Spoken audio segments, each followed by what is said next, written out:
ఇందులో భాగంగా ఆదిలాబాద్ జిల్లా బోధ్ నియోజకవర్గం మాజీ ఎమ్మెల్యే రాథోడ్ బాపురావు కవిత పంచన చేరారు. బాపురావు హస్తం పార్టీకి గుడ్ బై చెప్పి జాగృతి పార్టీ కండువా కప్పుకోవడంతో ఆదిలాబాద్ జిల్లాలో సరికొత్త రాజకీయ సమీకరణాలు మొదలయ్యాయన్న టాక్ బలంగా వినిపిస్తోంది. బాపురావుకు తెలంగాణ ఉద్యమకారుడిగా మంచి గుర్తింపు ఉంది. దీంతో పాటు బీఆర్ఎస్ నుంచి వరుసగా 2 సార్లు ఎమ్మెల్యేగా పనిచేశారు.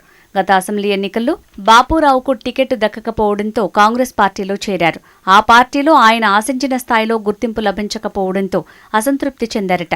కనీసం తన నియోజకవర్గంలో మంత్రుల పర్యటనలకు కూడా సమాచారం ఇవ్వలేదని, అదేవిధంగా పార్టీలో అంతర్గత కుమ్ములాటలు, పాత కొత్త నేతల మధ్య సయోధ్య లేకపోవడంతో బాపురావు ఇక తన రాజకీయ భవిష్యత్తు ప్రశ్నార్థకంగా మారుతుందన్న అంతర్మతరం మొదలైందట. ఈ క్రమంలో పునరాలోచనలో పడిన బాపురావుపై అనుచరులు, మద్దతుదారులు సైతం ఒత్తిడి పెంచారట.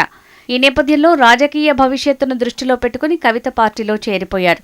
బాపురావు తాజా నిర్ణయానికి మరో బలమైన కారణం కూడా లేకపోలేదంటున్నారు రాజకీయ పరిశీలకులు. బోధ్ నియోజకవర్గం నుంచి వచ్చే అసెంబ్లీ ఎన్నికల్లో టికెట్ వచ్చే అవకాశం కూడా బాపురావుకు లేదన్న టాక్ బలంగా ఉంది. ఇక్కడ కాంగ్రెస్ టికెట్ ఆశిస్తున్న వారి సంఖ్య ఎక్కువగానే ఉందట.